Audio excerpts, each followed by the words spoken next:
Top quality और consistent performance के लिए सिर्फ सिल्वर पंप्स। टॉप क्वालिटी और कंसिस्टेंट परफॉर्मेंस के लिए सिर्फ सिल्वर पंप्स, नाम याद रखना।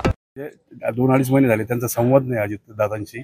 4 दिवसापूर्वी अजित दादांनी फोन केला असं भुजबळ म्हणाले आणि आपण बसून बोलूयात, म्हणजे काय त्यांचं नाराजी दूर करण्याचा प्रयत्न आहे। ठीक आहे ना, चांगले काय हरकत नाही, बसून बोलताच आपलं काय, आपली काय अडचण नाही।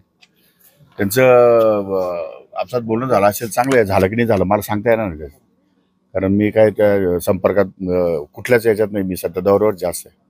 आणि कुठेतरी धनंजय मुंडे अडचणीत येताना दिसतंय, कारण अनेक आरोप होत आहेत खरेदी नाही, अजून काय ह्या सगळ्या गोष्टीला राजकीय आरोप आणि प्रत्यारोप हे सुरू आहेत। याचे प्रत्यक्षामध्ये खोलात जाऊन काही माहिती घेतली नाही, ज्यावेळेस माहिती घेऊ त्यावेळेस त्याच्यावरती भाष्य करता येईल मला। साठवणूक बॅगांच्या संदर्भात देखील कुठेतरी जे काही आहे त्या संदर्भात मी कधी कुठली माहिती घेतलेली नाही आणि ज्यांनी आरोप केले त्यांनी माझ्याकडे कुठल्याही प्रकारचे पेपर दिलेले नाही, त्यामुळे मी अनावश्यक त्या संदर्भात भाष्य करणं योग्य होणार नाही। जोपर्यंत माझ्याकडे ऑथेंटिक या ठिकाणी आकडेवारी येत नाही, मी जोपर्यंत व्यवस्थित तपासणी करत नाही तोपर्यंत मी याच्यावर काही भाष्य करू शकत नाही। कौटुंबिक हिंसाचार सुरू आहे असं पद्धतीने वाटतं, कुठेतरी मीडिया ट्रायल सुरू आहे या सगळ्या भ्रष्टाचार, या सगळ्या प्रकारांनी काय सांगता येणार नाही, मग ते मीडियावाल्यांनी तुम्हीच सांगा त्याच्या संदर्भात। कौटुंबिक हिंसाचाराचा देखील धनंजय मुंडेवर आरोप सिद्ध झाला आहे, न्यायालयाने म्हटलंय। तर तो त्यांचा व्यक्तिगत प्रश्न आहे, व्यक्तिगत प्रश्नावर तुम्ही भाष्य करणं बरोबर नाही।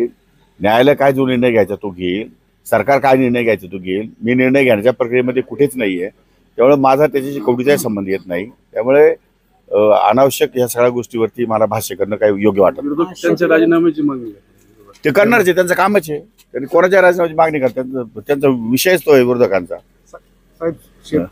शेतकऱ्यांची सोयाबीन जे आहे ते कृषी खरेदी केंद्राबाहेर जे लांब रांगा लागलेल्या आहेत, मात्र पण त्याला आता पणन विभागाने त्याला मुदतवाढ दिलेली आहे, त्यामुळे शेतकऱ्यांनी घाबरून जाण्याचं कारण नाही।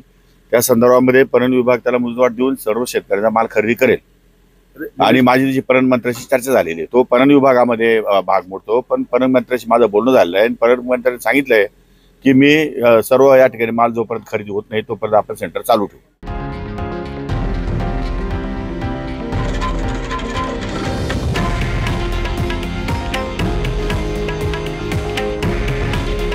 हे आहे देशातील नंबर 1 न्यूज नेटवर्क आणि आपण पाहत आहात TV9 मराठी।